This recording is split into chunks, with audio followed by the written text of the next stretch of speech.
ପ୍ରାୟ 1818 ମସିହାର କଥା। ସୁଦୂର ଯାଜପୁରରେ ରହୁଥିଲେ ବନ୍ଧୁ ମହାନ୍ତି। ଘୋର ଆର୍ଥିକ ଅନାଟନରେ ଥାଇ ମଧ୍ୟ ବନ୍ଧୁ ମହାନ୍ତି ମହାପ୍ରଭୁ ଶ୍ରୀ ଜଗନ୍ନାଥଙ୍କୁ ଗଭୀର ଭକ୍ତି କରୁଥିଲେ।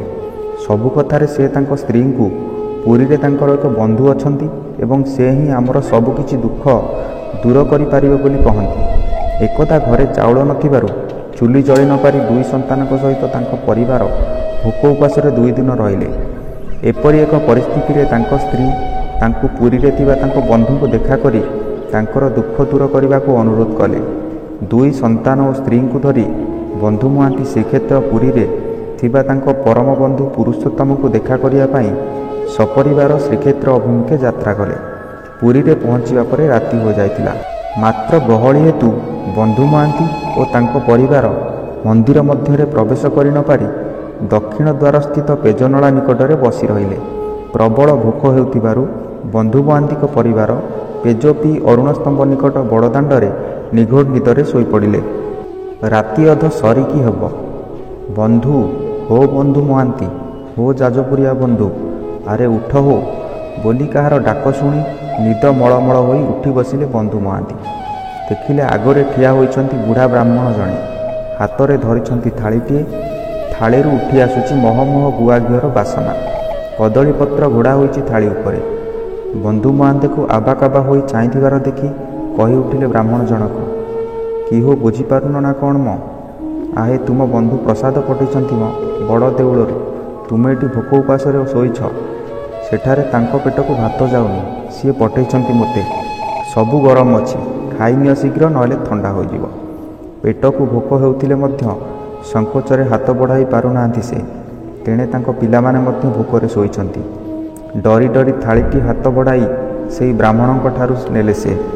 ପ୍ରବଳ ଭୋକ ହେଉଥିଲା, ତେଣୁ ସମସ୍ତେ ତରବର ହୋଇ ଖାଇସାରି ଥାଳିଟି ଧୁଆଧୋଇ କରି ଆଣି ବ୍ରାହ୍ମଣ ଗୋସାଇଁଙ୍କୁ ଖୋଜିଲେ ଥାଳିଟି ଫେରାଇବା ପାଇଁ। ସେତେବେଳକୁ ଗୋସାଇଁ ସେଠାରେ ନଥିଲେ। ବନ୍ଧୁ ମହାନ୍ତି ପାଟି କରି ଡାକିଲେ, ଗୋସାଇଁ ମହାପୁରୁ, ଆପଣଙ୍କ ଥାଳିଟି ନିଅନ୍ତୁ। ମୋ ବନ୍ଧୁଙ୍କୁ ବହୁତ ବହୁତ ଧନ୍ୟବାଦ ଜଣାଇବେ। ତାଙ୍କ କଥା ଶୂନ୍ୟରେ ଯାଇ ଶୂନ୍ୟରେ ଫେରିଆସିଲା। କେହି ନଥିଲେ ଶୁଣିବା ପାଇଁ। ବହୁତ ଡାକି ଡାକି ଶେଷରେ ନିରାଶ ହୋଇ ଥାଳିଟି ନିଜ ଛିଣ୍ଡା ଗଣ୍ଠିଲି ଭିତରେ ପୁରାଇ ମୁଣ୍ଡ ତଳେ ଦେଇ ଶୋଇପଡ଼ିଲେ ସେଇଠି। ଭାବିଲେ ସକାଳ ହେଲେ ବଡ଼ ଦେଉଳକୁ ଯାଇ ଖୋଜିବେ ଗୋସାଇଁ ମହାପୁରୁଙ୍କୁ, ଆଉ ଥାଳିଟି ଫେରାଇ ଦେବେ। ଥକାପଣ ତ ଥିଲା, ସେଥିରେ ଭୁରି ଭୋଜନଟିଏ ବଢ଼ିଯିବାରୁ ନିଦ ଘୁଟି ଆସିଲା ବନ୍ଧୁ ମହାନ୍ତିଙ୍କ ଆଖିରେ। ଅଛାଡ଼ ହୋଇ ଶୋଇ ରହିଲେ ସେ। ପାହାନ୍ତା ପରରେ ଯଥାରୀତି ମଙ୍ଗଳ ଆରତି କରିବା ପାଇଁ ସିଂହଦ୍ୱାର ଖୋଲି ବଡ଼ପଣ୍ଡା ଏବଂ ଅନ୍ୟ ସେବାୟତମାନେ ପଶିଲେ ବଡ଼ ଦେଉଳ ଭିତରକୁ। ରତ୍ନ ସିଂହାସନ ପାଖରେ ପହଞ୍ଚି ବଡ଼ପଣ୍ଡା ଚିତ୍କାର କରି ଉଠିଲେ, ଠାକୁରଙ୍କ ସୁନା ଥାଳି କୁଆଡ଼େ ଗଲା? କାଲି ତ ଦେଉଳରୁ ଗଲାବେଳେ ଏଇଠି ଥିଲା, ଏବେ ନାହିଁ। ଠାକୁରଙ୍କ ମଙ୍ଗଳ ଆଳତି କେମିତି ହେବ? ଚାରିଆଡ଼େ ହୁରି ପଡ଼ିଗଲା। ଠାକୁରଙ୍କ ସୁନା ଥାଳି ଦେଉଳ ଭିତରୁ ଚୋରି ହୋଇଯାଇଛି। ପଣ୍ଡା ପଢ଼ିଆରୀଙ୍କ ଠାରୁ ଆରମ୍ଭ କରି ଛତିଶ ନିଯୋଗ ଯାଏଁ ସମସ୍ତେ ଖେଦିଗଲେ ଚାରିଆଡ଼େ। କୁଆଡ଼େ ଗଲା ସୁନା ଥାଳି? କିଏ ନେଲା? ବଡ଼ ଦେଉଳ ଭିତରୁ କେମିତି ନେଲା? ଏମିତି ବୁଲାବୁଲି କରି ଖୋଜିବା ଭିତରେ କାହାର ଗୋଟିଏ ନଜର ପଡ଼ିଲା ପେଜନଳା ପାଖରେ ଶୋଇଥିବା ମେଳଛା ଲୋକଟି ଉପରେ। ତା ମୁଣ୍ଡ ତଳେ ଥିବା ମଇଳା କୋଚଟିଆ ଗଣ୍ଠିଲି ଭିତରୁ ସୁନା ଥାଳିଟି ଖରା ପଡ଼ି ଚିକ୍ଚିକ୍ କରୁଥିଲା। ହେଇରେ ଚୋର ବୋଲି ଚିଲେଇ ଉଠିଲା ଜଣେ। ଖିଦ୍ ଖାଦ୍ ହୋଇ ଦୌଡ଼ିଲେ ସମସ୍ତେ। ସୁନା ଥାଳିଟି ଦେଖି ନିଦରେ ଘୁଙ୍ଗୁଡ଼ି ମାରୁଥିବା ବନ୍ଧୁ ମହାନ୍ତିଙ୍କୁ ଚୋର ଚୋର ଘୋଷାରି ଘୋଷାରି ମାଡ଼ ମାରି ଲହୁଲୁହାଣ କରିଦେଲେ। ଘଟଣା କ'ଣ ବୁଝିବା ପାଇଁ ଫୁର୍ସତ ଦେଲେନି କେହି। ଠାକୁରଙ୍କ ସୁନା ଥାଳି ତୋରଇଛି ଏଇ ଚୋର, ସେଇଠି ଦେଖ ତା ଗଣ୍ଠିଲି ବୋଲି ସମସ୍ତେ କହିଲେ। କାକୁରି ବିନୋଦୀ ହୋଇ ବନ୍ଧୁ ମହାନ୍ତି ସତ ଘଟଣାଟି ଯେତେ କହିଲେ ମଧ୍ୟ କେହି ବୁଝିବାକୁ ନାରାଜ। ହସରେ ଟିଟିକାର ମାରି ଉଡ଼େଇ ଦେଲେ ସମସ୍ତେ। ଓଲଟା ଛିଗୁଳେଇଲେ, ଦେଖ ମିଛୁଆ ବାହାପିଆକୁ କହୁଛି କ'ଣ ନା ମୋ ବଡ଼ ଦେଉଳିଆ ବନ୍ଧୁ ପଠେଇଥିଲେ ଗୋସାଇଁଙ୍କୁ ସୁନା ଥାଳିରେ ଅନ୍ନପ୍ରସାଦ ଦେଇ। ହଇରେ ଆମେ ସଭିଏଁ ତ ଏଇଠି ଅଛୁ, କହୁନୁ ଆମ ଭିତରୁ କେଉଁ ଗୋସାଇଁ ସିଏ? ମାଡ଼ ମାରି ହାତରେ ଅଣ୍ଟାରେ ଦଉଡ଼ି ବାନ୍ଧି ଭିଡ଼ି ଭିଡ଼ି ନେଲେ ମହାରାଜାଙ୍କ ପାଖକୁ। ମହାରାଜା ସବୁ ଶୁଣିଲେ। ସର୍ବସମକ୍ଷରେ ବନ୍ଧୁ ମହାନ୍ତିଙ୍କ ଠାରୁ ଜବତ ହୋଇଥିବା ସୁନା ଥାଳି ତାଙ୍କର ଅପରାଧକୁ ସାବ୍ୟସ୍ତ କରୁଥିଲା। ତେଣୁ ଚୋରକୁ ହାଜତରେ ରଖି 10 କୋରଡ଼ା ମାଡ଼ ଦେବା ଲାଗି ଆଦେଶ ଦେଲେ। ରାଜାଙ୍କ ଆଦେଶ ତୁରନ୍ତ ପାଳନ ହେଲା। ମାଡ଼ ଖାଇ ହାଜତ ଭିତରେ ଭୋକ ଉପାସରେ ବସି ଆଖିରୁ ଲୁହ ଗଡ଼ାଇଥାନ୍ତି ବନ୍ଧୁ ମହାନ୍ତି। ମନେ ମନେ ଜଗନ୍ନାଥଙ୍କୁ ଗୁହାରି କରୁଥାନ୍ତି, ଜଗବନ୍ଧୁଏ, ତୁମକୁ ବନ୍ଧୁ ବୋଲି ଭାବି ଦୁଃଖ ଜଣାଇବାକୁ ଆସିଥିଲି ଯେ ଭଲ ବନ୍ଧୁ ପଣିଆ କଲ। ନିର୍ଦ୍ଦୋଷରେ ଦଣ୍ଡ ଦିଆଇଲ। ହଉ, ଯାହା ତୁମର ଇଚ୍ଛା। ତେଣେ ବଡ଼ପଣ୍ଡା ମନ୍ଦିରରେ ଆଳତି ସାରି ଚଳୁ କରି ଭୋଗ ଲଗାଇବା ବେଳକୁ ଆଉ ଚଳିରେ ଆବିର୍ଭୂତ ହେଲେ ନାହିଁ ମହାପ୍ରଭୁ ଶ୍ରୀ ଜଗନ୍ନାଥ। ପ୍ରଭୁଙ୍କ ଦର୍ଶନ ନହେଲେ କେମିତି ହେବ ନୈବେଦ୍ୟ? ବଡ଼ ପଣ୍ଡାଏ ଗୁହାରି କଲେ ବଡ଼ ଠାକୁରଙ୍କୁ, ଦୋଷ କ୍ଷମା କରି ଦର୍ଶନ ଦିଅ ମଣିମାହେ। ତଥାପି ଠାକୁରେ ଶୁଣିଲେନି। ଥକିଆରି ମହାରାଜାଙ୍କୁ ଖବର ଦେଲେ ବଡ଼ ପଣ୍ଡା, ମହାପୁରୁ ରୁଷିଛନ୍ତି, ଚଳୁରେ ଦର୍ଶନ ଦେଉନାହାନ୍ତି, କେମିତି ମହାପ୍ରସାଦ ବାହାରିବ? ଠାକୁରେ ଉପାସ ରହିଲେ ଭକତେ ମଧ୍ୟ ଉପାସ ରହିବେ। ଆପଣ ଆସନ୍ତୁ, ମନୁଆ ଠାକୁରଙ୍କର ମାନ ଭାଙ୍ଗନ୍ତୁ। ମହାରାଜା ଧାଇଁଲେ ବଡ଼ ଦେଉଳକୁ, ନେଉଛାଳି ହେଲେ। କ'ଣ ଅପରାଧ ହେଲା ମହାପ୍ରଭୁ? କାହିଁକି ହଟ ଆଉ ରୁଷା? ଅପରାଧ ମାର୍ଜନା କରି ଦର୍ଶନ ଦିଅ ହେ ମହାବାହୁ, ଦେଉଳରେ ନୀତି ହଉ। ଏହି ସମୟରେ ହଠାତ୍ ଶୂନ୍ୟବାଣୀ ହେଲା। ମୋ ଭକତ ବନ୍ଧୁ ମହାନ୍ତି ଏତେ ଦୂରରୁ ଚାଲି ଚାଲି ଆସିଥିଲା ମୋତେ ଭେଟ କରିବା ପାଇଁ, ମୋତେ ତା'ର ଦୁଃଖ ଜଣାଇବାକୁ। ବଡ଼ ଦେଉଳରେ ପହଡ଼ ପଡ଼ିଥିଲା, ସିଂହଦ୍ୱାର ବନ୍ଦ ଥିଲା। ଭୋକ ଉପାସରେ ତା'ର ପରିବାରର ପେଟ ଜଳୁଥିଲା, ଗୋଡ଼ ହାତ ଚଳୁନଥିଲା। ପେଜ ନଳାରୁ ପେଜ ମୁଣ୍ଡିଏ ପିଇ ଶୋଇ ଯାଇଥିଲା ସେଇଠି। ମୁଁ ଦେଉଳରେ କେମିତି ରହିପାରିଥାନ୍ତି?